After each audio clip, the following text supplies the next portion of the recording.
UP का राम बाबू तिवारी बना नासिर हुसैन। पिता ने लगाया जबरन धर्मांतरण का आरोप। प्रॉपर्टी के लिए कराया हिंदू का धर्मांतरण। इलाके में फैला तनाव, गांव में पीएसी तैनात। नमस्कार, कैपिटल टीवी में आपका स्वागत है और मैं हूं आपके साथ प्रिया बिस्ट। अब वक्त हो चला है कैपिटल टीवी की खास पेशकश स्पेशल स्टोरी का।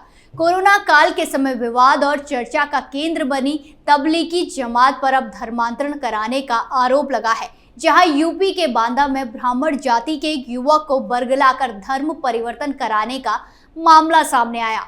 आरोप है कि गांव के ही 4 मुस्लिम लोगों ने ब्राह्मण जाति के इस युवक को तबलीगी जमात में भेजा था और वहां से वापस आने के बाद ये युवक खुद को मुसलमान कहने लगा और अपना नाम नासिर हुसैन बताने लगा। आज इसी मामले पर विस्तार से बात करते हैं और जानते हैं क्या है पूरा मामला।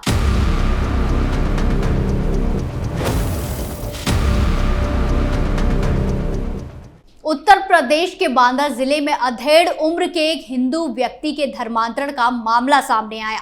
धर्मांतरण व्यक्ति का नाम राम बाबू तिवारी है, जो मानसिक रूप से विक्षिप्त बताया जा रहा है। राम बाबू का नाम अब नासिर हुसैन रखा गया है। पीड़ित परिवार ने इस हरकत को गांव के ही छोटा मास्टर रज्जू खान, अफजल और महबूब द्वारा अपनी प्रॉपर्टी पर कब्जे की रची गई साजिश बताया है। वहीं पूरे मामले को लेकर विश्व हिंदू परिषद के लोगों के साथ एसपी ऑफिस पहुंचकर युवक के परिजनों ने बताया कि युवक मानसिक रूप से अस्वस्थ है, जिसको बरगलाया गया है और इन्होंने एसपी ऑफिस पहुंचकर मामले की जानकारी दी, जिस पर युवक के पिता की तहरीर पर गांव के 4 लोगों के खिलाफ गंभीर धाराओं में मुकदमा भी दर्ज कर लिया गया है। वहीं गांव में तनाव को देखते हुए अब पीएसी तैनात कर दी गई है और पुलिस अधिकारी बराबर इस प्रकरण पर नजर बनाए हुए हैं। इस मामले में पुलिस ने गुरुवार 19 अक्टूबर 2023 को एफआईआर दर्ज करके जांच भी शुरू कर दी है। मीडिया रिपोर्ट्स के मुताबिक घटना बांदा जिले के थाना क्षेत्र गिरवा की है। यहाँ के गांव जखनी में पवन तिवारी अपने परिवार के साथ रहते हैं। सांप्रदायिक दृष्टि से गांव की आबादी मिश्रित है। पवन तिवारी ने आरोप लगाया है कि मानसिक तौर पर कमजोर उनका इकलौता बेटा राम बाबू अक्सर गांव के बनी मस्जिद में जाया करता था। कुछ दिनों बाद राम बाबू के हाव भाव में थोड़ा बदलाव आने लगा। थोड़े समय बाद उसने मस्जिद में जाकर नमाज भी पढ़ना शुरू कर दिया था। इसी बीच पवन तिवारी के घर वालों को जानकारी मिली कि राम बाबू ने मजिस्ट्रेट के समक्ष अपनी मर्जी से धर्म परिवर्तन की अर्जी भी लगाई है। पड़ताल करने पर पता चला कि राम बाबू तिवारी ने अपना नया नाम नासिर हुसैन रख लिया है। इस बात की जानकारी तब हुई जब उसने अधिकारियों के यहां पहुंचकर अपने धर्म परिवर्तन कर लेने के संबंध में शपथ पत्र 13 अक्टूबर को दिया था। परिजनों के समझाने बुझाने के बाद भी वो नहीं माना और अगले दिन 14 अगस्त को वो एसपी ऑफिस पहुंच गया, जहां पर उसने अपने परिजनों और गांव के अन्य कुछ लोगों के खिलाफ एसपी को तहरीर भी दे दी, जिसमें उसने इन लोगों के द्वारा मारपीट करने और धमकी देने का आरोप लगाया। शपथ पत्र और तहरीर के मुताबिक राम बाबू तिवारी का कहना था कि उसने अपनी स्वेच्छा से धर्म परिवर्तन किया है और उसके परिजन उसकी संपत्ति हथियाना चाहते हैं और उस पर दबाव डाल रहे हैं। तो वहीं दूसरी तरफ राम बाबू के परिजन उसको ढूंढते हुए 19 अक्टूबर को एसपी ऑफिस पहुंच गए थे, जहां पर उन्होंने गांव के ही 4 लोगों पर धर्मांतरण कराने का आरोप लगाते हुए एसपी को शिकायत पत्र दिया।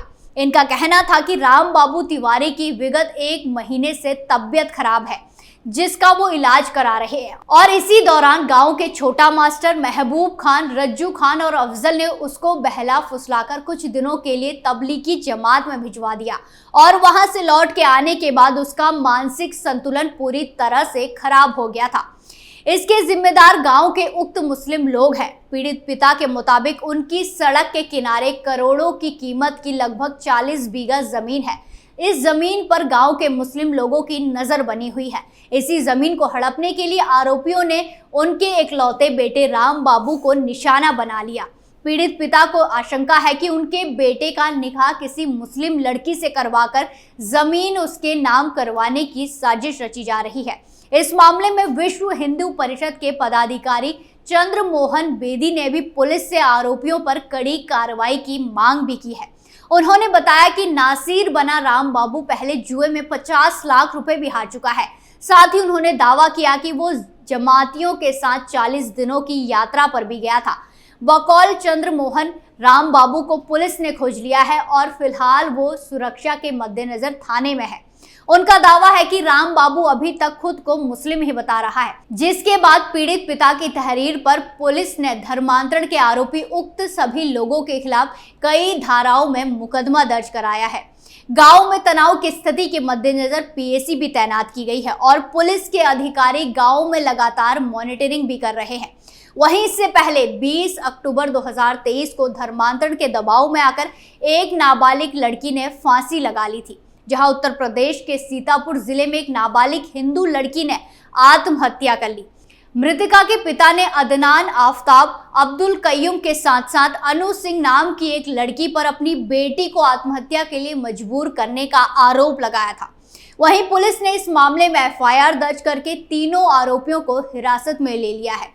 ये घटना सीतापुर जिले के थाना क्षेत्र कोतवाली देहात की बताई जा रही है। मृतका के पिता ने इस मामले में थाने में तहरीर दी। तहरीर में उन्होंने बताया कि शुक्रवार को वो अपनी नौकरी करने चले गए थे। इसी दौरान उनकी पत्नी बच्चों को लेने स्कूल चली गई। सुबह लगभग 10:45 पर जब मृतका की मां घर लौटी तो पाया कि उनकी 17 साल की बेटी फांसी के फंदे से लटकी हुई है। जब तक लड़की को फंदे से उतारा गया तब तक उसकी जान निकल चुकी थी।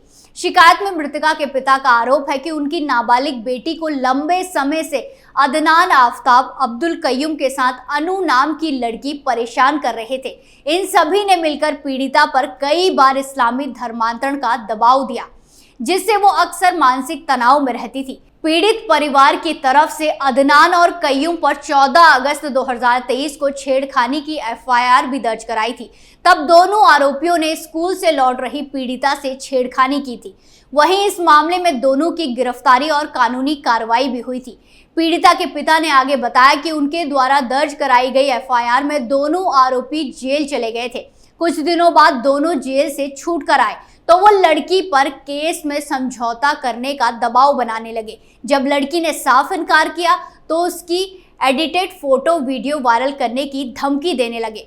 लड़की के पिता के मुताबिक उसको आरोपियों ने 2 रास्ते दिए थे, पहला इस्लाम कबूल करने का और दूसरा मौत का।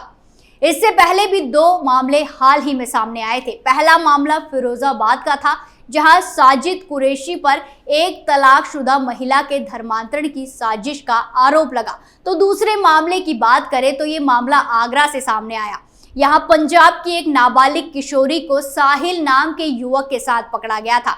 वहीं एक और धर्मांतरण का मामला सामने आने से इलाके में हड़कंप मच गया है, जहां सुरक्षा के लिए पीएसी को भी तैनात किया गया है। अब ऐसे में देखना यह है कि धर्मांतरण और लव जिहाद के बढ़ते मामलों को रोकने के लिए सरकार और कानून क्या बड़ा कदम उठाती है, क्योंकि कानून होने के बाद भी रोजाना देश के किसी न किसी कोने से ऐसी ही खबरें सामने आती रहती हैं, जहां ऐसे मामलों में लड़कियों को फंसाकर उनकी जिंदगी खराब की जाती है, तो कभी लड़कों को तो कभी छोटे बच्चों को। स्पेशल स्टोरी में आज के लिए इतना ही। फिर पेश होंगे नए मुद्दे के साथ। बाकी तमाम खबरों के लिए देखते रहिए कैपिटल टीवी उत्तर प्रदेश। नमस्कार।